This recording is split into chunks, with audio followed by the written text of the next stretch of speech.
I love the energy here that we got going on the public side.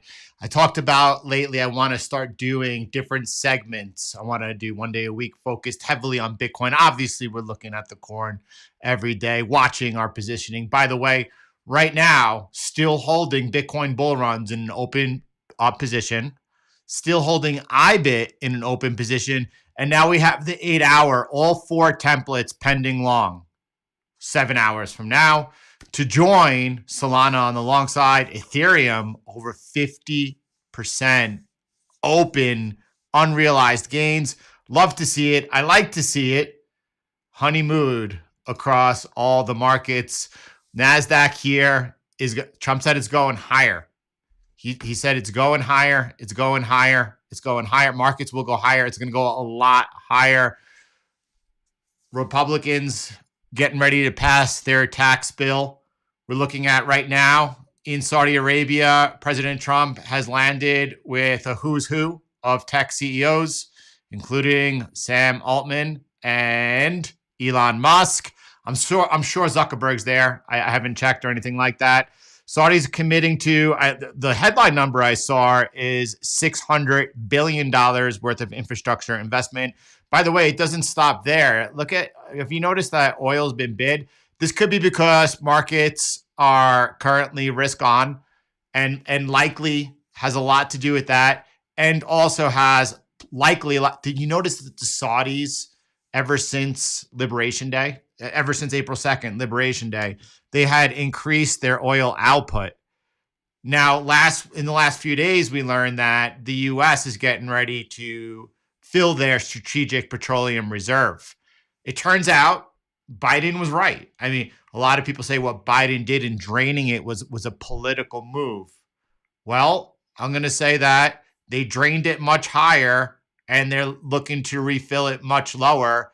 As a trader, if you could sell high and buy low all day long, I think Biden made a really, really strong move. Was it politically motivated? I don't know. Was he trying to bring down inflation? He did. So, we are looking at Bitcoin trading at $104,000. Retracing today, we'll take a strong look at the dollar. We're going to be focused today on an update. Remember 2 years ago, it was in March 2023, we put out the video. Gold, potential explosive gold super cycle set up, breaking out of the multi-year, decade-long cup and handle. Sure enough, we said gold's not stopping at 2,500. We'll see you at 5,000. Is gold stopping at 5,000? We're going to be taking a look at gold's super cycle, the mega bull versus Bitcoin versus silver. A lot of people interested in when is silver going to outperform gold. We're going to go ahead and visualize and lock in what we've been saying all along.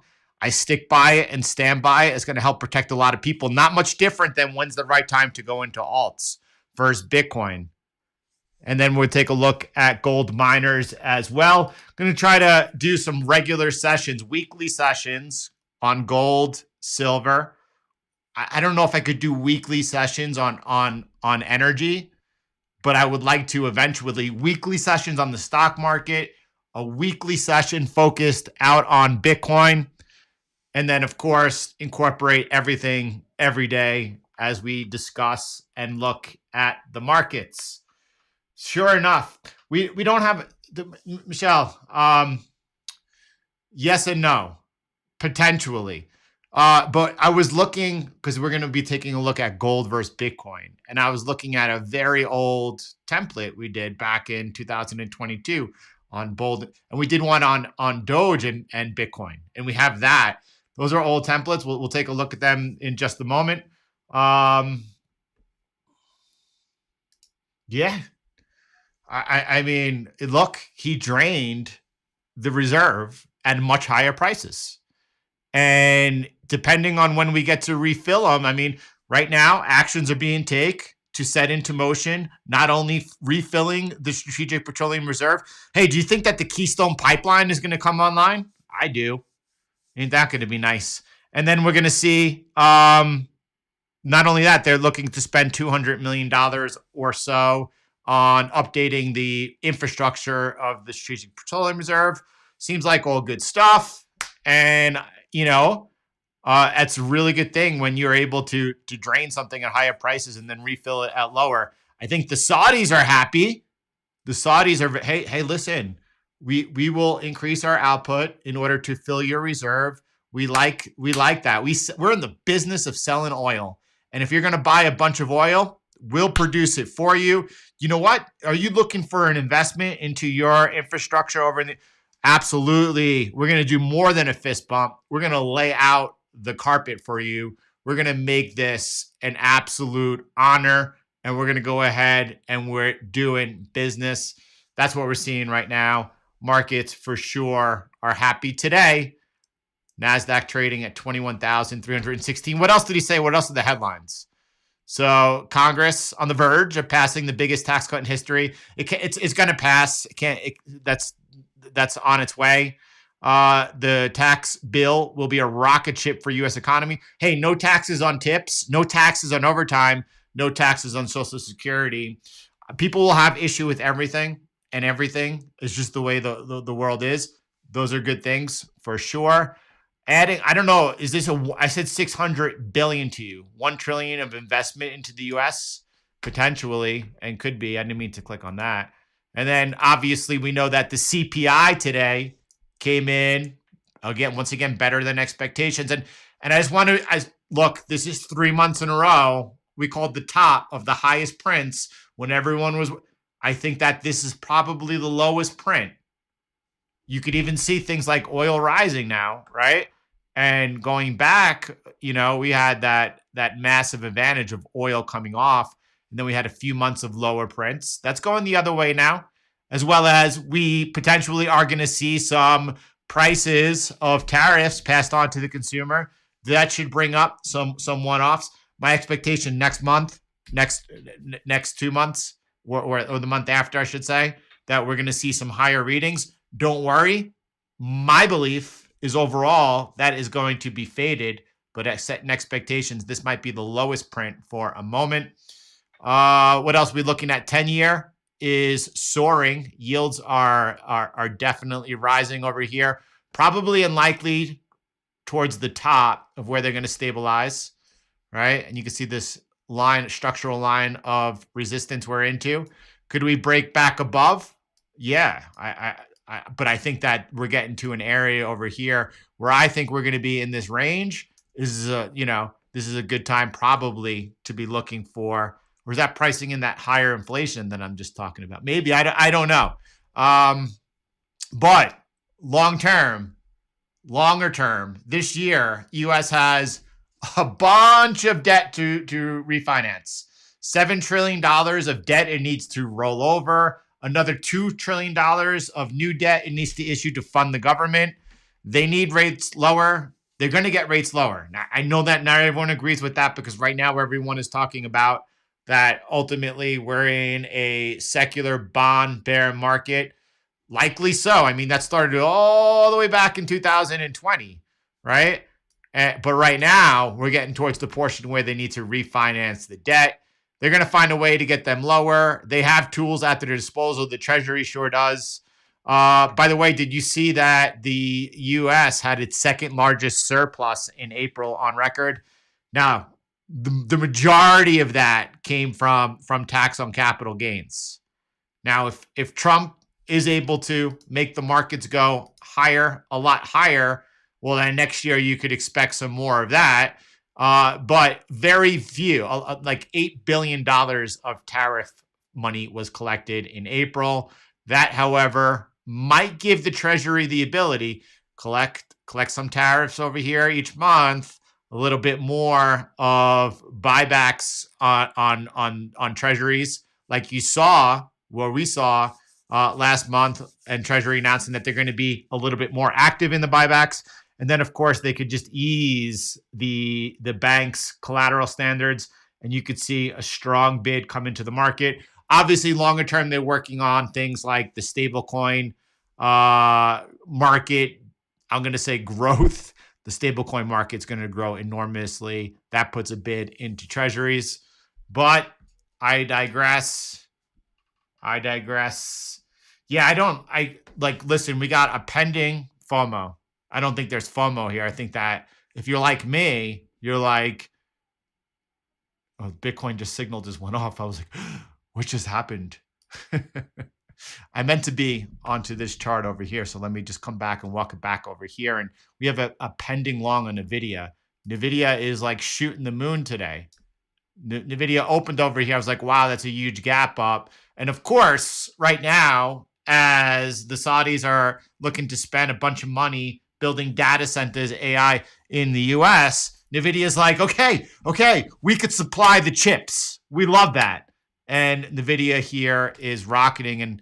And tomorrow, we're buying into that. So forget FOMO. I'm like, I have to tell you, the majority of our trades, at FNG, what is it? A, B, C, D, F, G, J, J, FNGA, as you know, FNGU, I should say, went to FNGA. Now it's FNGB. Right? I feel like we're missing out on all of this nonsense that the ticker is going through. And we are missing out because we would be long right now under normal circumstances. We're about to be long on, I'll call it FNGU, because it's going back to FNGU, I think but in June. And so I'm figuring by the fall, this nonsense all reset. And right now we're just simply missing out because of the ticker nonsense. So FNG is off to new highs. We got earnings coming up, right? Let me just zoom out a little bit. Let me just go ahead and get that over here. I mean, with the equity markets also. So I'm really interested into seeing what's going on with the earnings coming up on the 25th, 26th, 25th, 28th. We're 28th. We got earnings coming up. And yeah, I think that's really going to be very important for the market. Listen, it wasn't too long ago where I was worried about whether or not are we going to see this, we had obviously this enormous April sell-off. And then Trump was like, buy. And then we had this major candle. But then we came back down and broke down below again, right? And then that was a liquidity grab. We get back into the channel neutral. This was our first repair of the NASDAQ. We were all over it. Obviously, we called it. But since then, I'm looking for the breakdown, as always, right? Now, obviously, we came into this first area of resistance. That wasn't really a repair that we were looking at. It should have been, but it wasn't. What I was looking for was the deep seek low. Yesterday, we closed above the deep seek low. That's a major repair in the market. Here was the day of the deep seek announcement. Markets then rallied, put in a lower high, and then began taking a major sell-off, taking out that low. I could say now, or I'm going to say now that this distribution is over with, right? And I'm going to go ahead. It doesn't mean that the markets are not going to go ahead and take out the April low. Paul Tudor Jones today, like you see on X, like Trump is like, we're going higher, we're going a lot higher. And then right under that, Paul Tudor Jones is tweeting, listen, if nothing changes with the tariff situation, we're going to take out the April lows. Everything's on the table at always. We're just going to do our best to stay on the right side. And for us right now, that means this. As long as we're above, this is the technical breakdown. Breakout, breakdown. And right now we're above it, right? But we're always watching our back. Markets coming in hot right now. And they're coming into an area of resistance as we're getting ready here to have to go ahead and buy NVIDIA. I have to say that the majority of the best gains that we make on equities, they come from positions where I personally are like, there's no way I want to take this trade. The markets have come so far already, but we buy momentum. So we buy when momentum is strongest. And when that carries, it's lovely. And many times those trades where I've had that hesitation are the trades that go into mid double-digit gains. Now, I don't know if that's setting up right now or not. It never feels like it in real time. In real time, I never want to take it. Never, ever, ever want to take it. Yeah. I'm not, but the data is not there. It's not tradable. It's a whole hogwash. So basically, I'm like, listen, we're just gonna wait for this whole issue to settle and then be back on it. Great for you to be here, Paraboo, and everyone. John, Hypernova, everyone. Glad you were here. It's good you were here. Yeah, it sure looks like a V-shaped recovery to me. Now, it's never easy. No question about it. It's never easy. And I am always watching where I'm wrong and what my risk is, right? So, and I'm still skeptical. We're so close, 5% off new all-time highs. But nevertheless, things are starting to look a little bit more promising. Donald Trump is not headed to Turkey any longer. So it doesn't seem that we're going to have any type of permanent ceasefire peace deal between the Ukraine and Russia imminent. Nevertheless, there are a lot of favorable headlines now crossing the wires. China and the US have basically gave themselves more time, and expectations are after the UK trade deal that we should start seeing this week, next week, more trade deals. And then it's going to be really important to see how the market responds. All that's important. Yeah, we're into some resistance right now. Now, I'm not trying to make this like Bitcoin and be so like they're all over the place. It's just structure, right? So here I'm going to support, resistance, right? You could see that the wicks below, that's where it found support in that area. So, and you can see all the supply up in this area over here. So don't let those lines fool you. They're probably too much and too many. The important line to work on, to watch out right now is this one over here. If that breaks, where are we at? So let's keep going. Let's get started. Unbelievable. That certainly looks like a V to me. A Trump mega V. I mean, it sure looks right now pretty crazy. So I just adjusted this line up over here off the bottom to this. Right, I had it like this when I just looked at this chart, and I'll show you because it's fun. I had it more like this, which is not an exact touch, which passes a little, and then you have these two like wicks downs. And I like it over here better because anytime we cross this line, that should be a heightened, amazing panic in the market, and also for us, that awareness that that's the time that we want to be looking to come into the market. If that remains, this is the channel that the markets have been in ever since 2028 and the birth of QE. But I think we're going to be looking in a moment at gold versus the Dow Jones, and that might suggest that, hey, listen, if we break down from that channel, you might not want to be a buyer. So let me just revert back to that. You don't buy the knife falling. We wait for a repair, and that's the time for us to be looking for a repair if we ever get there. Yeah, we've been monitoring, or I should say, we've been looking in each session here now, but for that correction, a little bit higher. We began looking at that correction around 34, 35, 36, and I'm hoping that we get lower, but we will get a very good, Jake, the snake look at that in just a moment. And I didn't mean to start off with a view of the markets, but it's really important, obviously, with what that's happening today and CPI year over year coming down to 2.3%. Fed is getting close to their target. Watch out what happens Friday at 10 a.m. when we get the University of Michigan inflation expectations, consumer sentiment.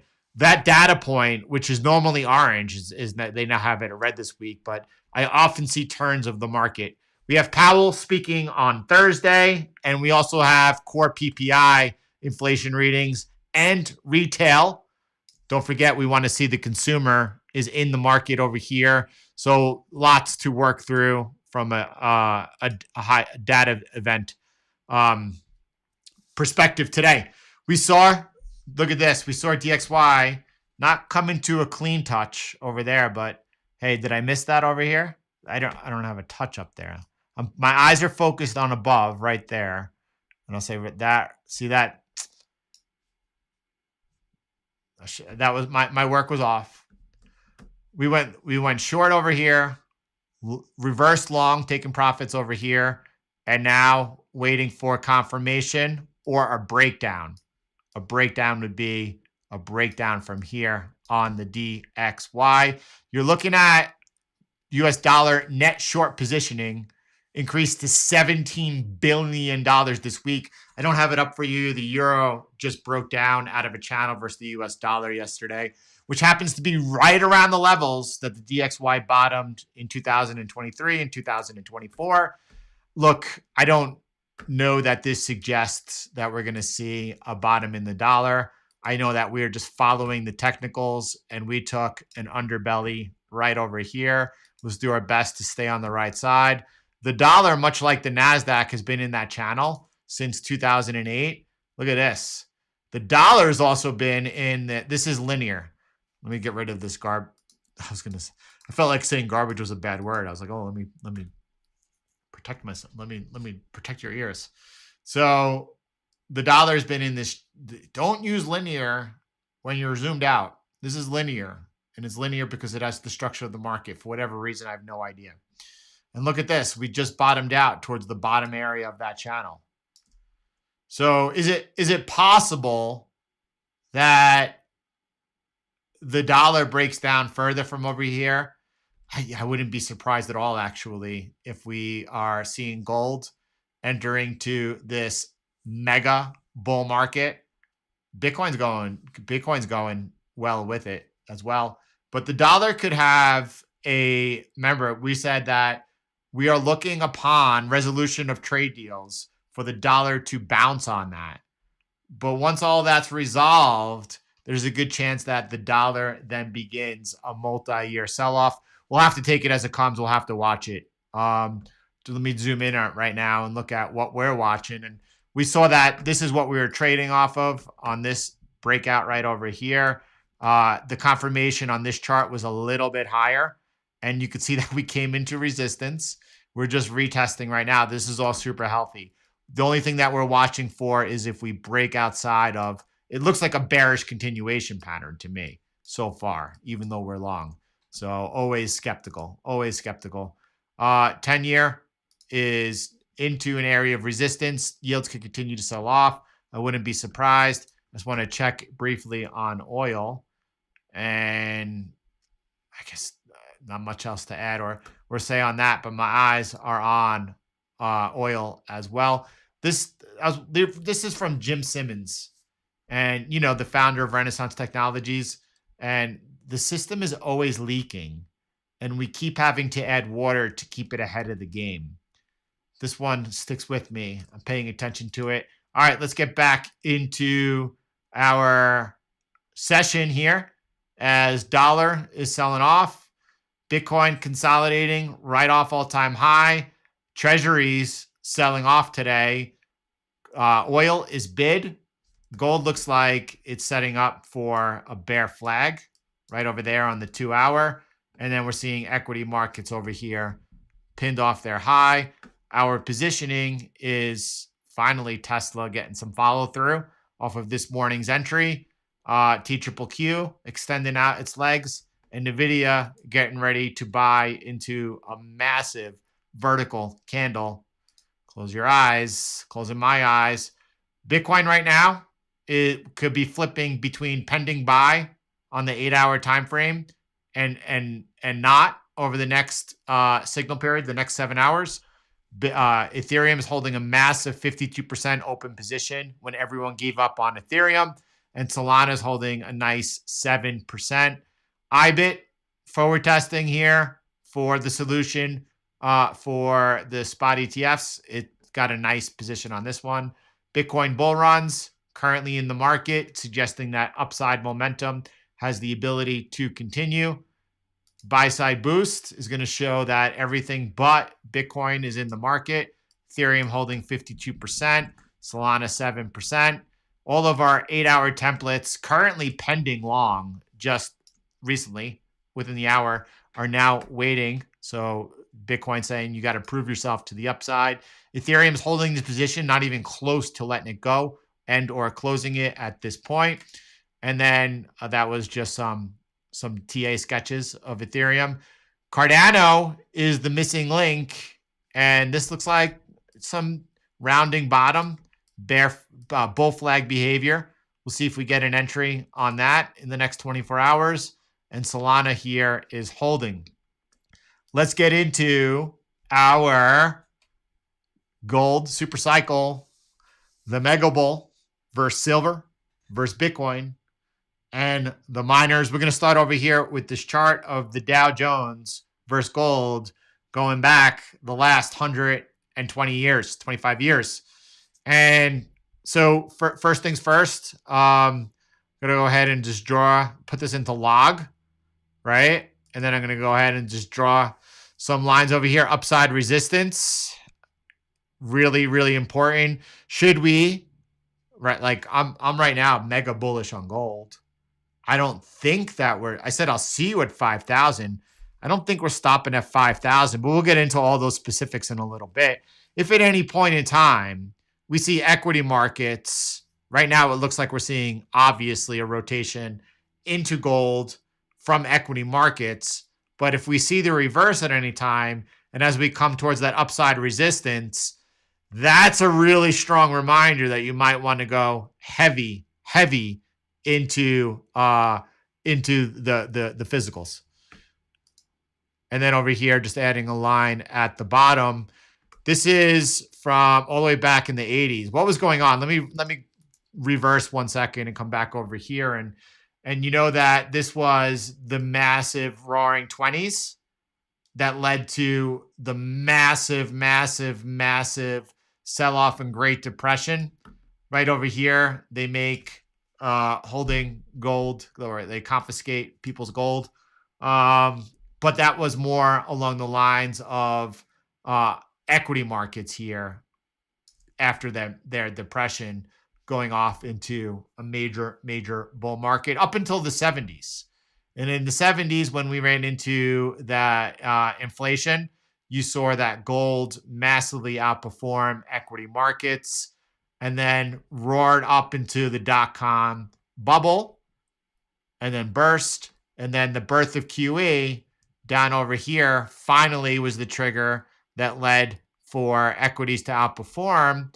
Hey, listen, I always want to know where I'm wrong. So I want to see what this looks like on log. This would be where because my expectations are that gold is going to outperform. I know we're looking at Dow Jones here, so we go back all the way back for this saga of history we're showing you. But if I'm wrong at any point in time, I want to know where it is. So let me go back to log scale. Let me go ahead and look at that line I was just looking. It looks pretty similar as it did on linear, right? That's the most important line on the chart because that's where, hey, even though I expected this further rotation out of equities into gold, that's not what we're seeing. And then this would be when everyone has the most FOMO of their life, when it's time to be looking to reallocate into equities. So we'll just keep watching that. By the way, let me start over here and talk about Berkshire, right? And hopefully you've seen this slide recently, and it's showing Berkshire versus gold. And over the last 25 years, like Berkshire Hathaway, Warren Buffett has been one of the greatest asset allocators in the history of the markets. And he's really only matching over the last 25 years the performance of gold. By the way, Berkshire does not pay dividends. So you're like, that's not included in this chart. Berkshire, Warren doesn't believe in paying taxes. So, right. He's like, the rich should pay more taxes, but since I don't have to, I'm not going to. And I'm going to do everything I can to make sure that I don't have to pay. He doesn't pay dividends. He reinvests them or holds them into cash.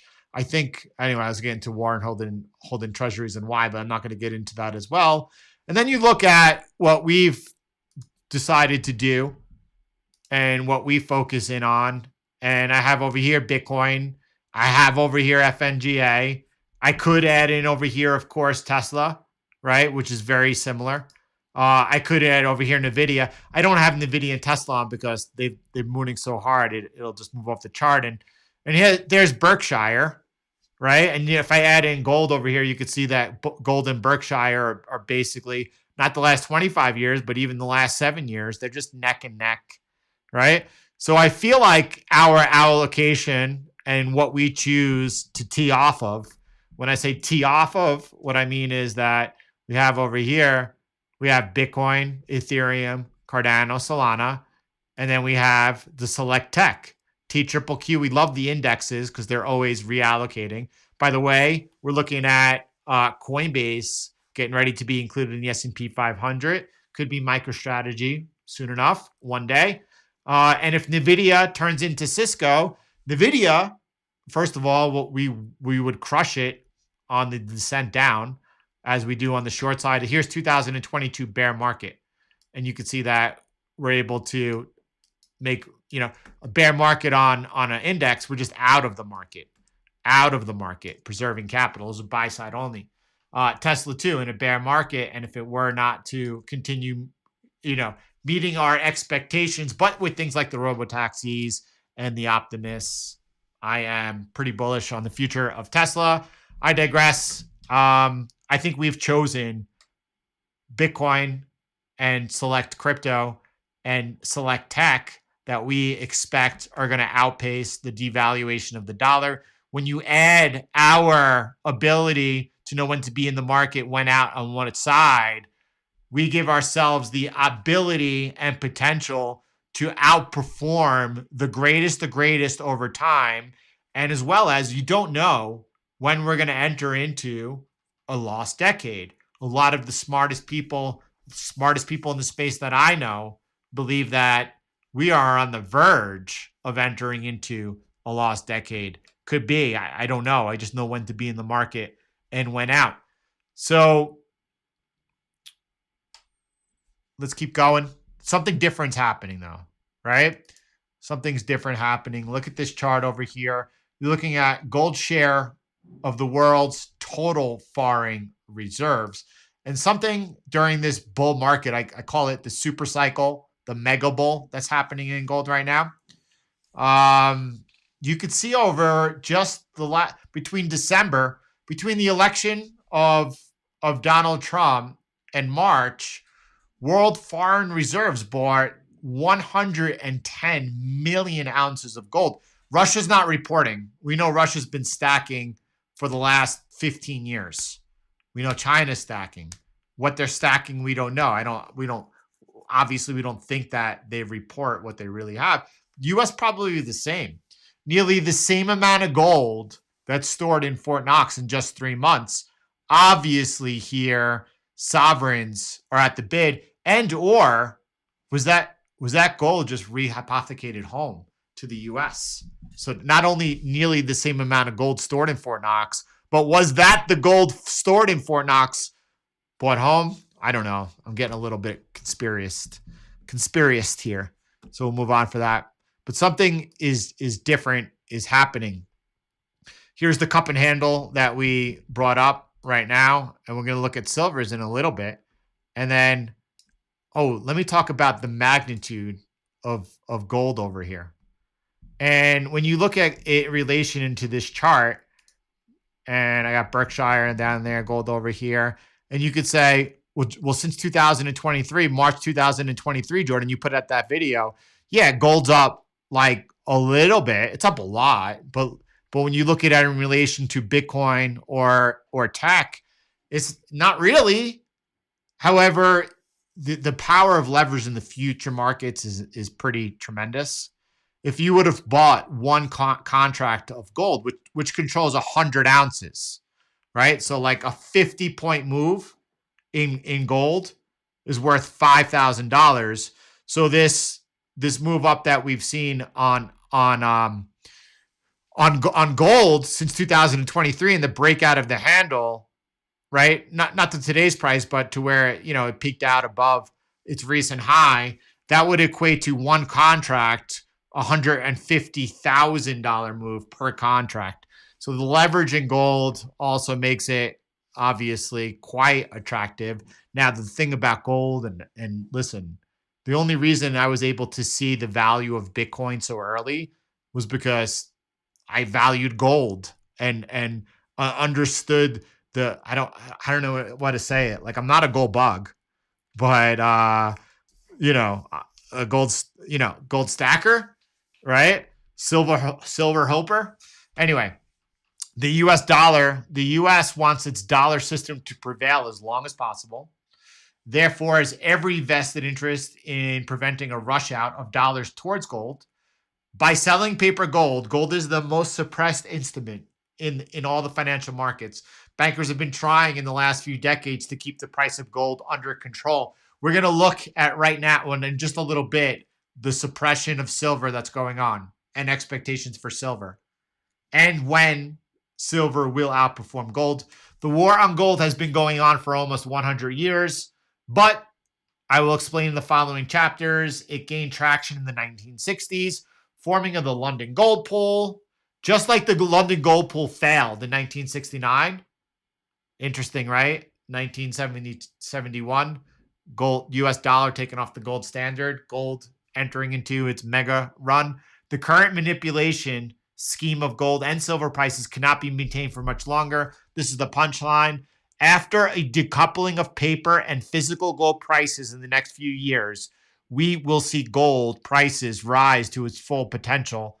I do believe that we are witnessing something different going on in this bull market of gold. I do believe that we are seeing gold being repriced in real time. I said to you 5 years ago that in our lifetime, in the next decade, we're going to see gold repriced.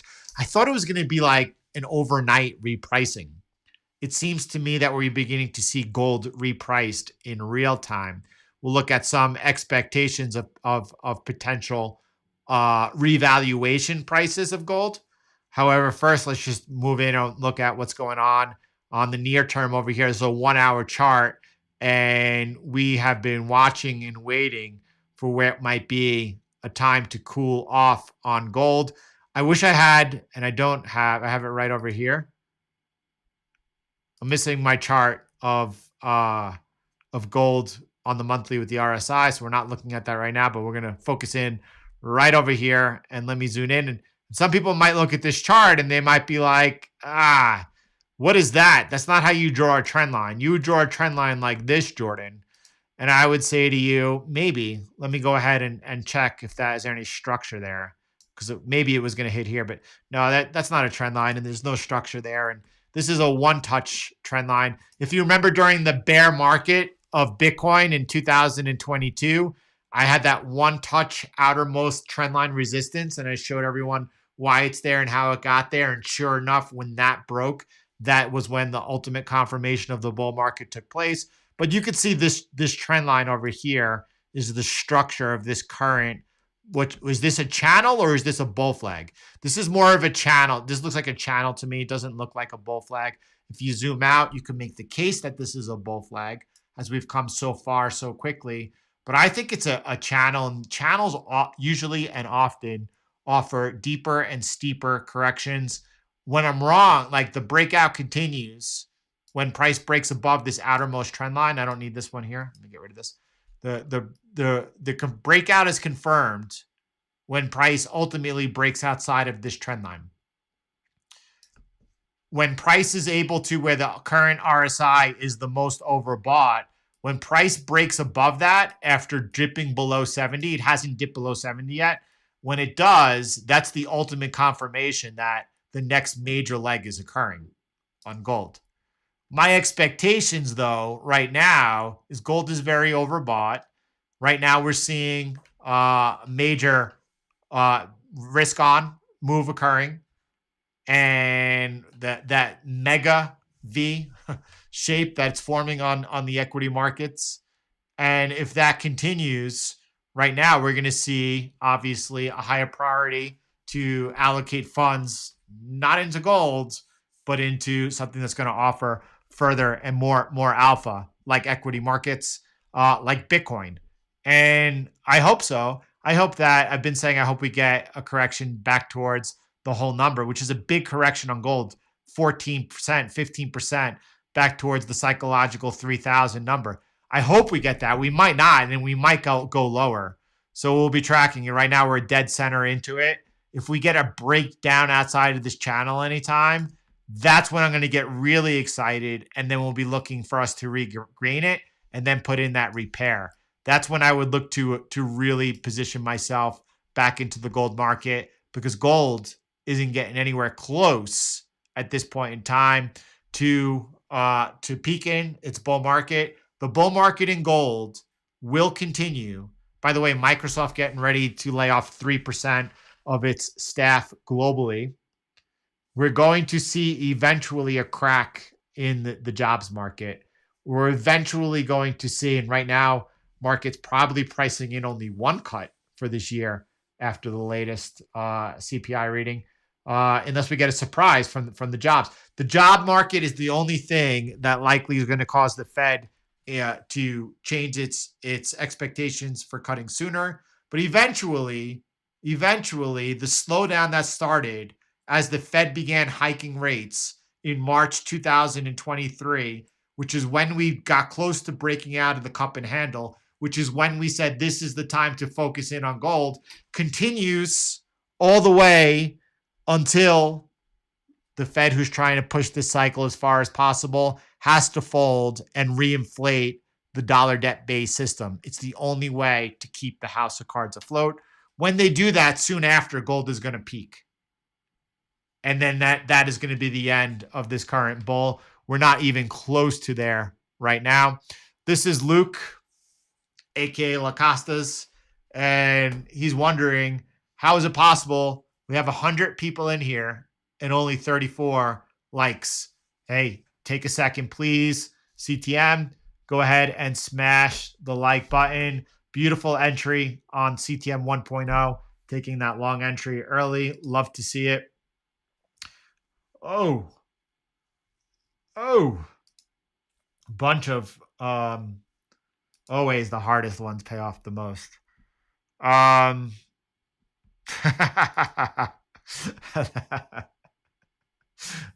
Beautiful. Justin, I don't think silver will ever be a monetary. I'm not trying to get, I just follow the charts and the macro. But Justin, we're going to give a very clear indication of when is the time for silver, as well as some expectations on silver's price as well. Luke sharing this chart over here, and he's saying this is a 4-day chart. I don't think I've ever even pulled up a 4-day chart in my life. Love to see it. And he's showing two things. He's showing the 100 week in red, and then he's showing the 200 day in dark blue. And he's pointing out when you bounce off of the blue 200 day moving average, how the trend continues. And watch out when you break below it. Now, we did break below this one over here, and that was more of a test into it. It was benign. But over here, you could see breaking above it. Another observation, in these three instances where you broke and crossed below, again, we crossed below here, but it never materialized. In these three instances, after breaking below the 200-day moving average, you saw that, look at this, price makes the low, bounces, and then ultimately takes out that low again. It does wick below it right over here, and then ultimately wicks below it again before crossing out over here. Right over here, here's the 200-day moving average, and I wish I could see. Let me just try to move this away. It's way below from where we are right now. It's not way below. It's probably coming in somewhere around $2,900, maybe even higher by the time we get there. We'll have to watch for it. Look at this zone that Luke is highlighting over here, that last resistance. When is that resistance coming into play? And why don't I had pointed out a beautiful chart for you over here, including the April high. That's because I didn't save a different copy. And then over here, you can go to the February high, which is then also the April low, right? So could we be taking out, and I can't remember the last time we would see gold taking out the monthly high over here all the way back in October, right? This looks like gold is getting a little ready to cool off. Obviously, we're all watching it. We've been kind of tracking this in real time, looking for and hoping for that pullback. The only other time we did that was right over here, just below our first target of 2,500. Right over here was the first time that we looked for a pullback on gold. This is only the second time we're looking for the pullback in gold this entire move. We were probably just sleeping over here. I don't really know what happened. Let's continue. So we are waiting and on the sidelines for a deeper pullback right now. Luke Groman just talking about, look, I don't have expectations ultimately. I said as gold broke out of the cup and handle, it's not going to stop at $2,500. I'll see you at 5,000. Now, whether it gets to 5,000, gets close to 5,000, and we reevaluate, like that was from pretty far away. We gave some pretty high and lofty targets. They're close to being realized, right? Obviously, we're still far away from 5,000, but we're definitely on the right path.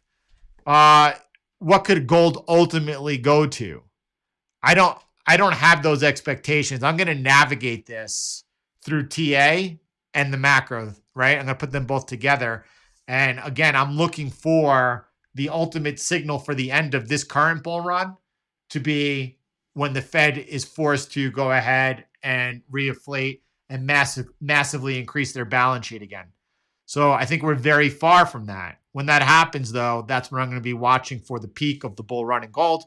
Luke is just pointing out that, listen, value in gold at 22,000 an ounce would result in China 2024 gold imports balancing its trade surplus.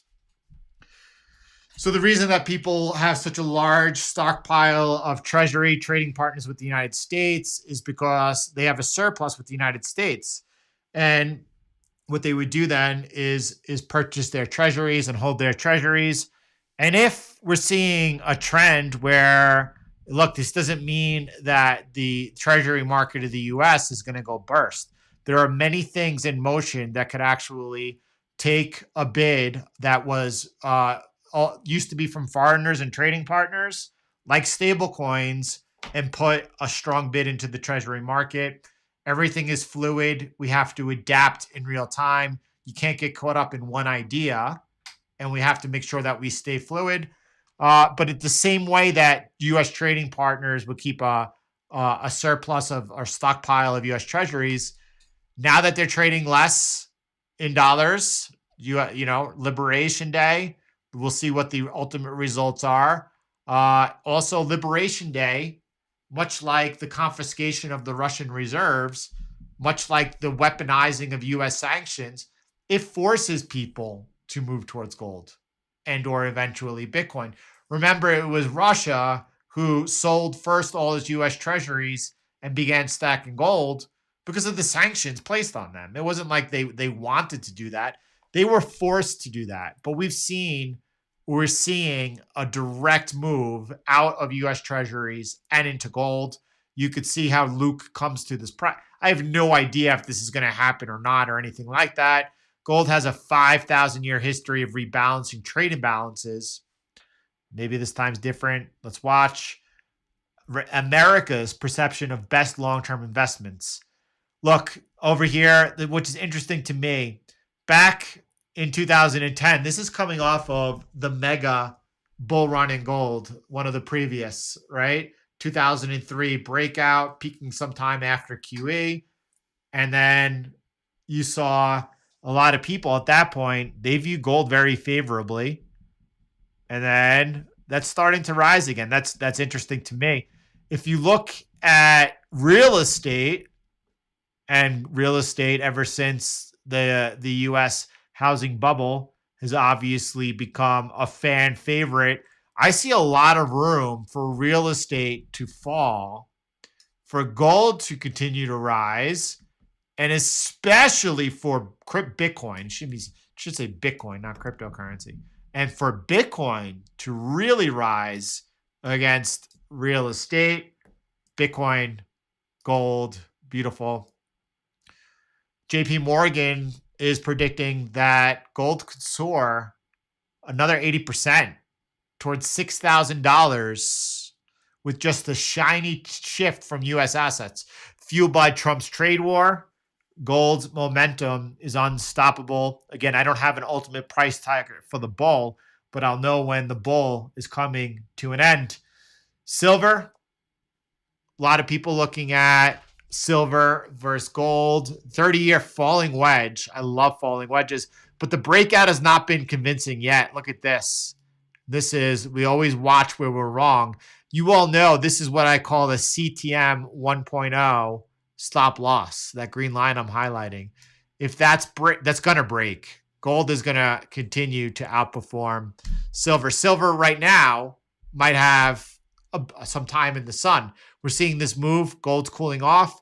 We're seeing silver kind of so far stabilizing, and we're seeing obviously move into risk. So to see silver be able to consolidate further in here, I would not be surprised.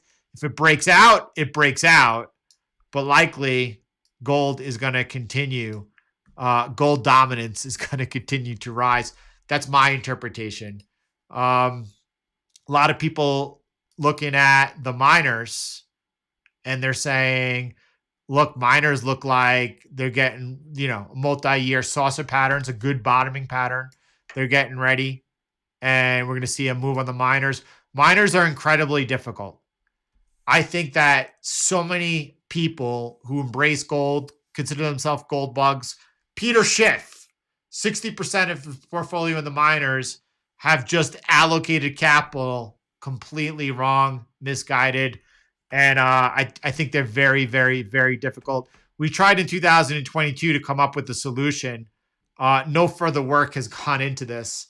And it's just here, as we're in this bull market, as a reminder that it might be smart here out on the microsectors, 3 times leverage ETN, GDXU, to go ahead and spend some more time modeling. Because this is not a good model for CTM, but it would be a treasure for a lot of people who have misallocated into gold miners. Gold miners, extremely, extremely difficult. Be very, very, very careful. Look at this chart over here. I know it's messy. Let me walk you through it. This is looking at Bitcoin versus gold, and it's inverted so what you're looking over here is, I'm going to just highlight this trend line break that gold had versus Bitcoin. Remember, we in real time, we were pointing that out on the inverted chart of this. And then we also pointed out that each and every time that gold breaks out versus Bitcoin, it's ultimately faded. But right now, what you're seeing happening is, and by the way, liquidity grabs, right? If Bitcoin regains the triangle here above the green line I'm highlighting, it then is neutral and likely setting up a buy signal, an underbelly. But breaking out from the upside resistance, that would be a breakout with a liquidity grab, a mega move, and or at the same time, if this test over here, this retest, breakdown, retest, resumption, if it were to resume down further, that would ultimately be very, very bad near term for Bitcoin. A lot of money would be flowing into gold. Gold would actually be stealing Bitcoin's liquidity at that moment. Doesn't look like that's what's going to transpire, but it could. So important to watch.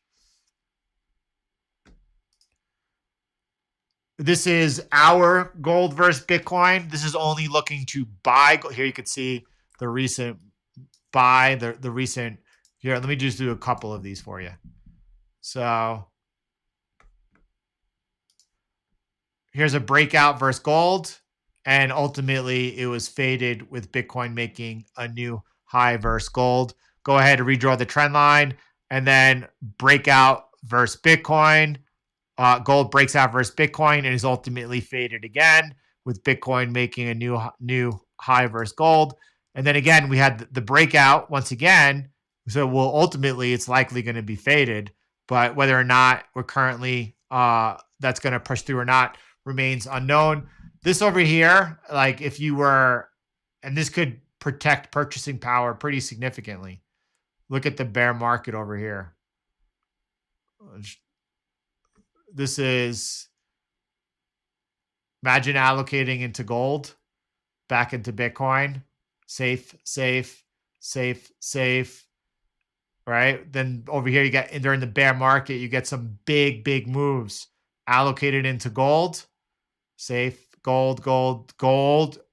Like forget just keeping your purchasing power safe during a bear market, really increasing your purchasing power by a large magnitude. This is looking at Bitcoin and gold trading both sides. Again, these are 2022 templates.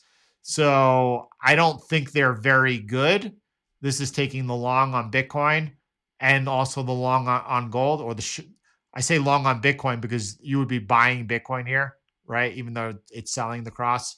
Again, I think that with some time and attention and our VX, we could do substantially better than we have in the past, but never worth revisiting over here. We do also have that Doge over here. Let me show you the Doge because we were talking about that earlier.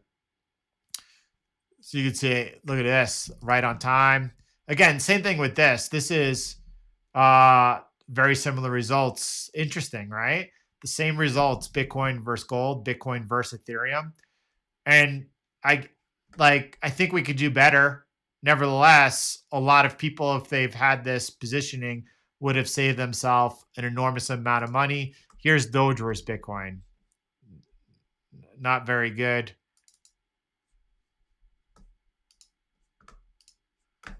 Outside of this massive run up by Doge, right? Here's Doge long versus Bitcoin right now. Wow. Anyway, I digress. We digressed. Michelle, let's revisit that. Let's revisit that. Please, I'll bookmark this. I'll take a screenshot of your comment actually, and then we'll talk about it in tomorrow or Friday session. This is total silver short positions. We talk about gold and silver being heavily manipulated. Not gold anymore. That those positions turned a little while ago. Probably more than a little while ago. But currently, there are 776 million ounces of silver short positions. The banks have been trying to cover their short positions. It was close to 1 billion ounces a couple of months ago. So they've covered approximately 25% of their short positions. You could see every time gold looks like silver wants to break above 35, 36, it's like smashed down in order for them to obviously be able to cover. Eventually, they're going to cover. That's going to be a sign that we're getting a little closer. Look at silver versus the US dollar. It seems to be consolidating very nice in a narrow range, potentially getting ready for a nice breakout to the upside. Doesn't mean it's not going to test down lower first, and likely with right now the precious metals under a bit of consolidation, likely it will. That's a level to watch and or a breakdown on the recovery. So we'll have to be a little bit more focused on silver in sessions ahead. This is silver performance after gold's post breakout. So if you're like me, your expectations for silver are not that in this bull market it's going to 50 and that it's going to break out above 50 and run much higher.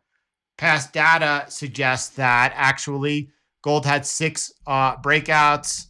They plot the best 4 comparisons, blah, blah, blah. The average, okay, this is the average, the dotted line over here, reaches about 50 or just below it. But you can see this is probably the situation that we're in now, where silver is going much, much higher. This is, we watched the mega cup and handle on gold. Look at silver coming back over here to the late 1970s. Look at this mega cup and handle. This is a 5-decade-long chart pattern. I'm getting so bullish right now looking at this and on the breakout over here of ultimately 50. I personally think, if I could make a prediction, that silver is going to get, it's going to soon enough, eventually, on gold's next continuation of the bull market, break out above that 35, 36, close above there, and move towards 50. I think that's what happens. And then I think when silver gets its time to run, that's when this thing is really going to break out. And I hope it is a beautiful one over here. This is gold versus silver. A lot of people looking at the cross being very elevated at towards 100. Normally a time that silver is able to outperform gold. I think that we're taking out the 2020 peak over here. So listen, again, I think that gold is going to outperform silver for a while on this one. We'll continue to watch that as we continue the regular weekly gold and silver sessions. I will get much more in depth on these thoughts I'm sharing with you. But this is the chart that I want to share with you, because I've told you that gold is going to outperform silver up until the Fed comes in and reinflates. I want you to visualize it here now, looking at the silver to gold ratio. When was the last time that silver outperformed gold? Right over here after Jerome Powell flooded the system. Boom. That's silver time to outperform gold. We looked at how silver went on that massive move versus the US dollar after the Fed reinflated. Come back over here the time before it, 2008, the birth of QE. That's when silver outperforms gold.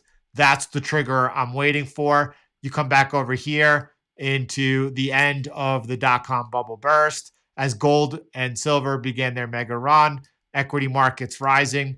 Silver outperforms gold after the corresponding stock market plunges. And that's what we're waiting for. We talked about the Fed right now is on hold. Eventually, the rapid cuts are going to come. Eventually, the job market's going to give way. Eventually, the market's going to correct hard. What does it take out when that happens, and then ultimately the Fed is forced to come in, that is when we're looking for the end of the gold bull market soon thereafter. But more specifically, that's when we're looking for silver to outperform gold. I hope you enjoyed today's session as we got into the precious metals, which is, right on time at the right place on the breakout, but not something that we focus in on cover in depth. Like today, we're going to do it regularly. Again, Bitcoin heavy focus sessions, stock market heavy focus sessions, gold and silver heavily focused sessions regularly and weekly. If you're not subbed yet, go ahead and do so now. CTM, have a beautiful day, everyone. God bless you, and thank you for being a blessing. Please do smash the like button on the way out. John, thanks for bringing the energy, everyone, and make it such a phenomenal time spent together, a time where we are learning, making those continual incremental gains, and making sure that we are positioned on the right side of the market, regardless of our own bias, using our mechanical momentum strategies, NTA, to conquer the markets. CTM, see you all on the inside.